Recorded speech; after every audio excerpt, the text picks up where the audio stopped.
मु Lala Lalit Nayak Odisha sales representative union Bhadrak शाखार vice president. आज एक्चुअली आपंकर देखिए जो हेडिंग लाइन अच्छी सुरक्षा नहीं तो सेवा नहीं, जो राज्य चिकित्सा संघ केंद्र चिकित्सा संघ डाकरारे आज भद्रक शाखा तरफ जो प्रकार भाव में आंदोलन आज सकाळ 6 रु काली सकाळ 6 घटिका पर्यंत टोटाल आउटडोर रोगी सेवा बंद रहिबो, किंतु मानविकता दृष्टि एमरजेंसी आउटडोर चालू रहिबो। एइथिपाई करा जायछि। अनेक लोकंक मनरे प्रश्न आपण माने जानिथिबे, गत किछि दिन तले जो मौमिता भौणी डॉक्टर जो सेकेंड ईयर पीजी थिले तांकर ड्यूटी सारी से तांकर शयन कक्षरे जेतले विश्राम नहीं से अवस्था किछि दुर्दांतकारी युवक राज्य सरकार जो क्षतिकार सरकार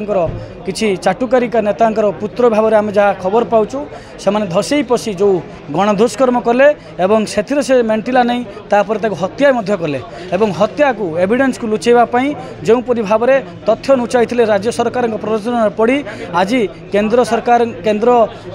आमर इंडियन मेडिकल एसोसिएशन डाकरारे राज्य मेडिकल एसोसिएशन सर्वोपरि भद्रक शाखा आज आंदोलन कर अश्रु भाव में पूरा पूर्ण सहमत करछु एवं रोगी सेवा ब्याहत रोचे। आमे मध्य कौन डाक्तर पाखे आम जो नित्य दिन दैनिक काम आम बंद करी रात्रि आम कैंडल शोभा यात्रा गोटे आपण मैंने एबे जानिथिबे सारा भारत स्तर हुलुचुल होतबा आलोड़न सृष्टि करथिबा एक लज्जाकर घटना जहाँकि सारा विश्व को स्तब्ध करछि। सी होची जड़े महिला डाक्तर जो भली भाव में कलिकतार आरजीकर मेडिकल कॉलेज रे दुष्कर्म हेबा सहित सहित हत्या कराई। ये गोटे आम ताकू निंदा करने सहित आज सारा भारत वर्ष रे चारिआडे सबू डाक्तर माने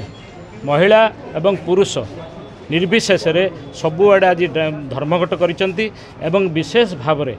जो राज्य रे घटनाटी घरी वेस्ट बेंगल रे सेठी दुर्भाग्य को जड़े महिला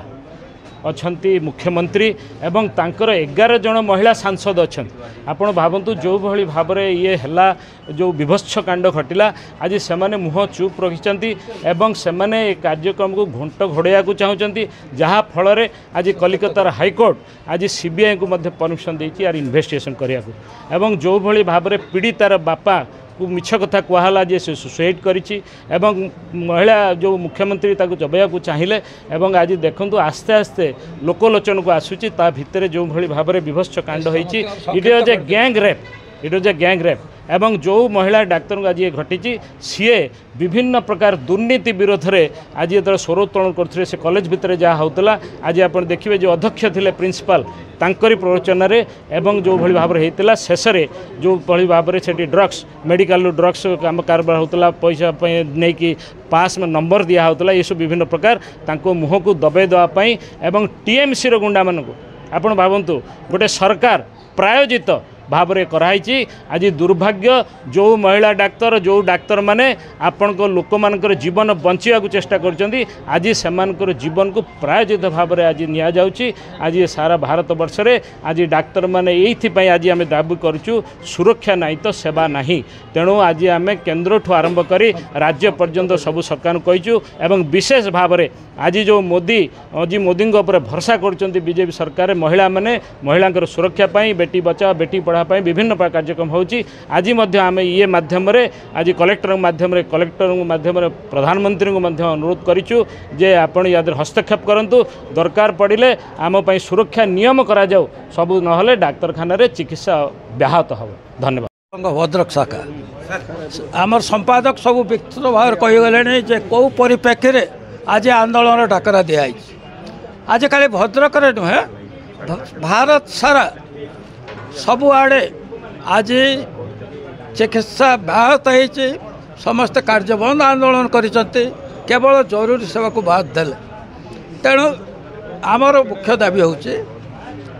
जो महिला डाक्तर को दुष्कर्म करी हत्या करा जायछि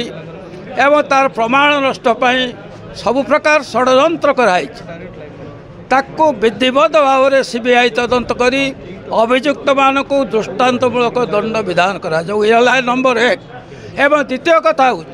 आम केंद्र सरकार पाखे दाबी करुचे डाक्तर एवं समस्त डाक्तर सहित संपृक्त जते व्यक्ति विशेष अनुष्ठान अच्छी पारामेडिक्स अच्छी तांकर सुरक्षा पाई विधिवत केंद्र आईन प्रणयन कर जहाँफल कि एक सुस्थ वातावरण भितर डाक्तर माने सेमानकर सेवा जोगाई दे पारिबे। ये है आमर द्वितीय दाबी। एवं सर्वोपरि आज जो आमर ए आंदोलन पाई लोक मान असुविधा आम मैंने एमरजेंसी सब बाद देचु से जनसाधारण पाखे आम मैंने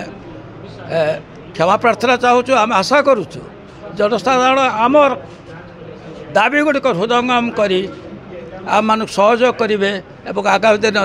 आमर जो परवर्ती आंदोलन सहयोग करेंगे। ये आमर आईएम तरफ निवेदन। धन्यवाद।